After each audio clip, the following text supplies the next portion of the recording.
Hi everyone, this is Dr. Nitin Chhoda and welcome to this episode of Ignition Time. And some very interesting comments made today by the House Minority Leader Kevin McCarthy and by the House Speaker Nancy Pelosi. I want you folks to see for yourself what they said, and I'm going to actually analyze these segments, if you will, and break them down. My name is Dr. Nitin Chhoda with Ignition Time, and welcome to our channel. The Ignition Time channel, as you know, is about the country, it's about the economy, and it's about your money. We analyze what elected officials are saying, and I try and help you read between the lines, because I think that we are in a very stressful period in our country. I think, and I know in fact, that individuals in travel, leisure, entertainment, and hospitality have lost their jobs permanently. While our elected officials argue about, stimulus checks, they argue about the amount for the stimulus checks, they argue about state and local aid, they argue about liability protection.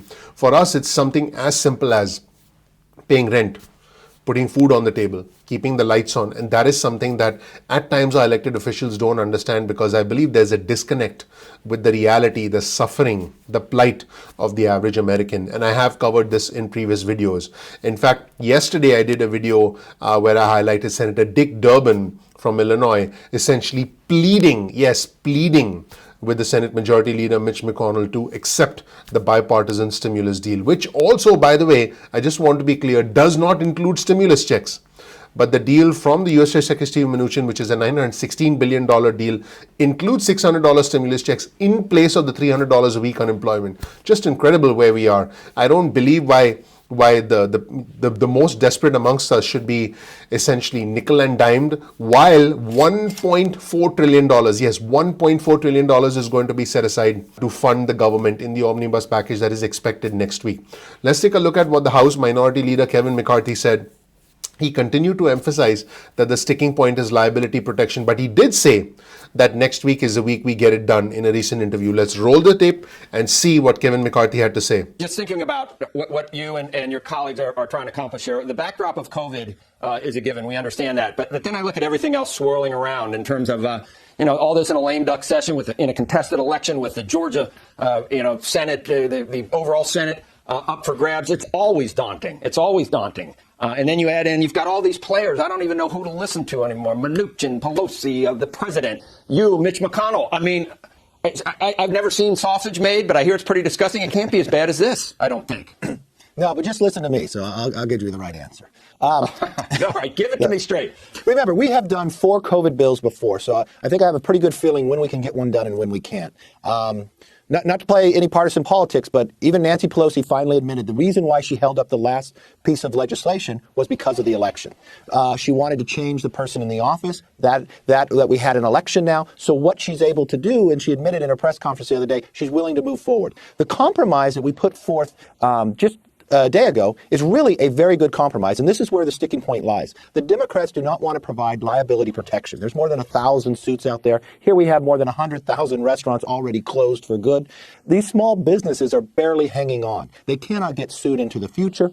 We want to make sure that protection stays, as long as also we abide then, give state funding at the same time. But when you look at the PPP, for those workers who are out, they can go for a second round. We put in direct payments instead of adding above more money into the UI. It reaches more people and helps a greater distance. I really find that the compromise that we put forth is the bill we would get to. We just passed a continuing resolution, meaning funding government for another week. I think next week will be the week we get it done. It would have been late. I put up funding more than 40 times. Democrats have voted against it since the summer till today. And as I was recording this video, this information just came to light. The House Majority Leader, Steny Hoyer, told the House that he's sending the chamber home until Tuesday. You'll see this tweet on your screen from Jake Sherman over at Politico. Steny Hoyer has told the House that they can essentially go home until Tuesday of next week. And he said, because we've done all our work, we're just waiting to get an agreement that we can pass. So it looks like the House is waiting for some sort of a deal that they'll simply pass, and then it's going to be up to the Senate Majority Leader Mitch McConnell to bring it for a vote to the floor of the Senate, at which point it'll go to the president's desk for signing.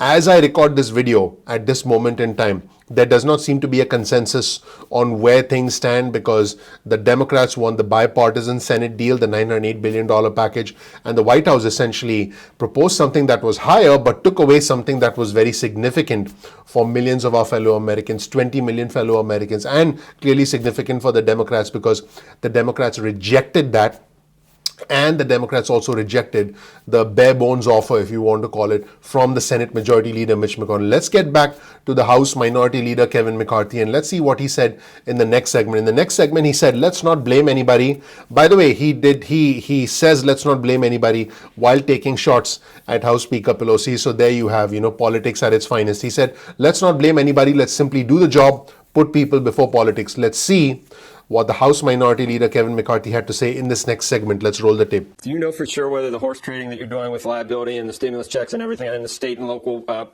concessions is that been accepted by the other side? No, Nancy Pelosi is still saying no. But remember what Nancy Pelosi has said for the last 4 months. Doing nothing is better than doing something. I think she is the only person in America who believes that.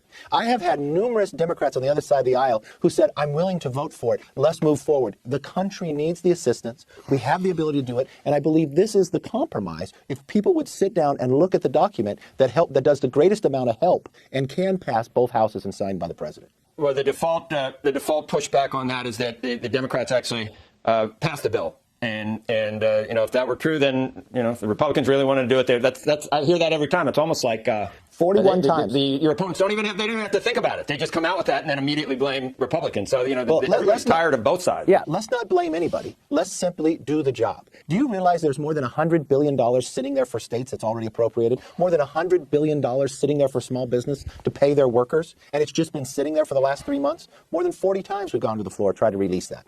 The election is over. Nancy Pelosi finally admitted that she held it up for that cause. Let's make sure that we put people before politics. And I believe, just like Winston Churchill said, you could count on Americans to do the right thing after they exhausted everything else. I think we're at that point. So that was interesting. Also, in a reoccurring theme that we see from the Republicans about using unused money from the CARES Act, keep in mind whether it's unused money from the CARES Act or whether it's new money, it's still money that we all have to account for. So just because it's unused money from the CARES Act doesn't mean that, there's piles and piles of cash sitting somewhere that we can now send out. It doesn't work like that. This is money that's fundamentally created digitally and that gets added to our debt load, to our balance sheet as a country. So whether it's unused money from the CARES Act, which by the way sounds nice, it's a nice political talking point, but the fact is whether it's unused money from the CARES Act or whether it's money that we essentially create now, it's still money that is on the balance sheet of the country and gets sent out. Even though it's unused money from the CARES Act, it is money that is fundamentally that we have to account for. Doesn't really matter which way you look at it. So McCarthy said we can do a fiscally sound package, use money that has not been spent and be more surgical and help more people. And after we see that, we'll see the latest comments from House Speaker Nancy Pelosi about the state of the stimulus today. So wait for that. Let's roll the tape and see what Kevin McCarthy had to say. Let's watch. Thinking about 2.2 trillion and you're willing to go 916 and you don't want 908, and I'm throwing all these numbers around. All these numbers are bigger than the Obama response. Remember the stimulus back after the financial crisis? Yes. For years, I used to rail about how that did nothing, and there were no shovel-ready projects, and all that money. And now we're talking about this like it's this is almost like a concession that this is all we could agree on. This is still a lot of money, and it has to be done right. I guess that's what maybe both sides are saying. It is a lot of money, but you also have money that was already appropriated that has not been spent. So you can do a package of help and aid that you don't even have to appropriate more money to. It's more fiscally sound to do this. It helps more people. It's more surgical. There's money in here to make sure the vaccine gets out. I mean, the things that we are funding right now are needed. You watch the number of small businesses that are laying people off, are closing their doors for good. You've got PPP money already sitting there. It's added to it 330 that small businesses could come back, get the other loan as long as they had a 25% reduction. We don't want to be funding people that are actually doing better than they were prior. Hey, Leader, just wanted you to clarify something because I was listening to your language and I wasn't sure whether I heard it right. Are you acknowledging and accepting President-elect Biden's victory? I could have predicted your question. President? I could have predicted your question. I could tell. That's fine. Look, I was listening to what you were saying earlier, and I wanted to know if the moment is here and you're acknowledging it. Look, the electors have to go through and put forth that. The president, he has to make sure that every legal vote is counted, every recount is done, and make sure every complaint or being able to heard inside court. Once that's done, I think the election will be over and the electors will make their decision, and we will have an inaugural on January 20th, and I will be there. And in brand new comments from House Speaker Pelosi, she said the vaccine and the speedy deployment of the vaccine, which is important now, changes the dynamic. This is not the first time she's used the phrase changes the dynamic.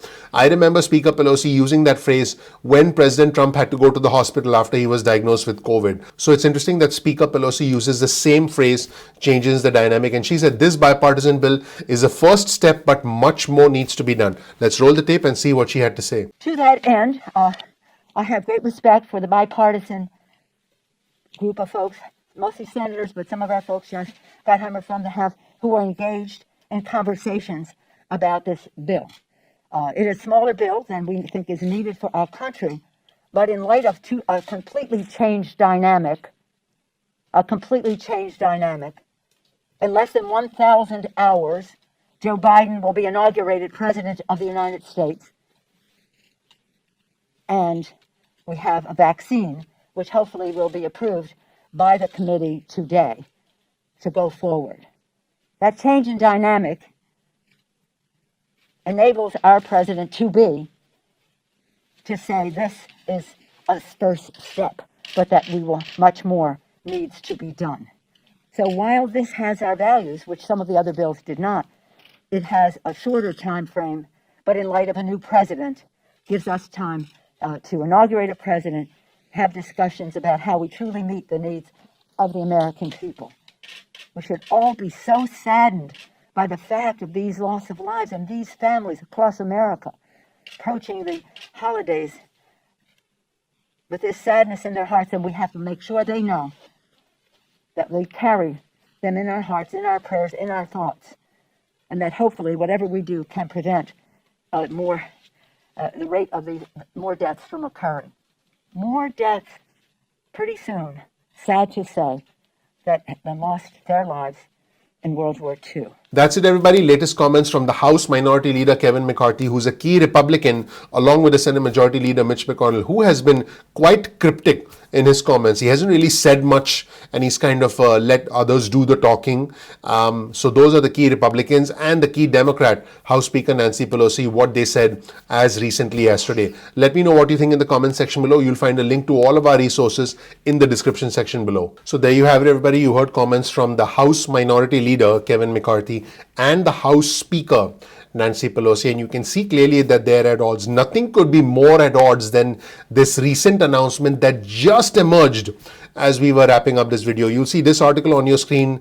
I would say this unfortunate news on your screen from Politico, which reads, Republicans throw cold water on bipartisan COVID proposal. This move means negotiators remain at an impasse. Just incredible. And this article suggests that Senate Majority Leader Mitch McConnell's staff informed House and Senate leadership today that the group's attempts, meaning the bipartisan senators' attempts to marry $160 billion in state and local aid and a temporary liability shield probably will not fly with most of the GOP. And unfortunately, these two issues, like I mentioned, have become the key areas of focus. In fact, you heard Kevin McCarthy talk about that. But unfortunately, it looks like based on what we've seen right now, we may be back to square one. Now, things move very quickly in Washington, and I've mentioned this before. Washington is like a game of chess, where the chess pieces just keep moving around. House Speaker Pelosi initially wanted $3.4 trillion, then $2.2 trillion. Now she's okay with a framework of $908 billion. Senate Majority Leader Mitch McConnell also keeps moving the goalposts. The chess pieces keep on moving. The Senate Majority Leader initially, recently had proposed $300 a week in unemployment benefits. Now his proposal is zero. The president on the 8th of October said he wanted a stimulus that was even larger than the Democrats. But guess what? Since the election, the president's focus is elsewhere. The president has sent out one tweet asking for a large and focused stimulus. I'm paraphrasing. That was my interpretation. And the president now is backing a plan that has no unemployment benefits, just stimulus checks. Whereas in the past, the president basically said that he was going to support sending out large stimulus checks. This is a crucial part of the process where they need to come together, they need to get it done, but there is an impasse. In fact, the mayor of Chicago, Lori Lightfoot, said, "Dear God, stop this nonsense." She actually said that, and she was addressing Senate Majority Leader Mitch McConnell. Things are just unbelievable right now. My goal is to present you with the truth wherever it might lead us. Let me know what you think in the comment section below. You'll find a link to all of our resources in the description section below. That's it, everybody. Thank you so much for watching. My name is Dr. Nitin Chhoda. I really appreciate you watching. If you don't know anything about me, please check out my video. You'll learn more about who I am, what my journey has been like, and why you should listen to me. Remember, the Ignition Time channel is about the country, it's about the economy, and it's about your money. We work very hard on this channel to provide you with important information that is relevant to the country. For us, it's not about the red or the blue. It's about the red, white, and blue. I'm not Democrat. I'm not Republican. I'm American. I want you to understand that we are all Americans first. And I think when we have the right facts, we can make the right decisions. We always, in every video, include a link to all of our resources in the description section below. All I ask, if you learn something new from this video, is please click the like button, please subscribe, please enable notifications. That tells the YouTube algorithm that you found the content helpful. Participate in our community, comment below, and let us know what you think. Our community is growing, it's intelligent, it's respectful, it's bipartisan. You'll make some new friends in our community. So make sure you do that. Remember, we release videos at 2 p.m. East Coast time most days of the week. That's 2 p.m. East Coast time most days of the week. Get on our text message list. We'll send you breaking news and alerts. You'll get important information. You can opt out of the text messages at any time. Get your cell phone out. Send a text message with the word ignition or with the word time. So that's the message, the word ignition or with the word time. And send that message to the number 70,000. That's 70000. And then you'll get added to SMS alerts list, and you can opt out of the SMS alerts at any point in time. You can also get added to our email list. And again, you can opt out of the emails at any point in time to get breaking news and alerts from us, any important announcements from us. And so you can get on our email list by going to ignitiontime.com/alerts. That's ignitiontime.com/alerts. Sometimes, and we've heard about this from our viewers and subscribers, YouTube does not send out notifications as soon as we release the videos. So all you have to do is simply bookmark youtube.com/ignition-time. That's youtube.com/ignition-time. And then you can visit the homepage of our channel and watch any of our videos at any point in time that you want. So please do that. You can follow us on Instagram. My Instagram handle is ignition_time. That's ignition_time. So make sure you follow us on Instagram. You'll get exclusive news and content on our Instagram handle. Also follow us on Twitter. You'll get breaking news and alerts on Twitter. So follow us at ignition_time, which is the same handle as Instagram on Twitter. So make sure you follow us there. Thank you so much for watching. Remember to comment below. I really appreciate you. I'm looking forward to seeing you in the next episode of Ignition Time. I'll talk to you soon. Bye.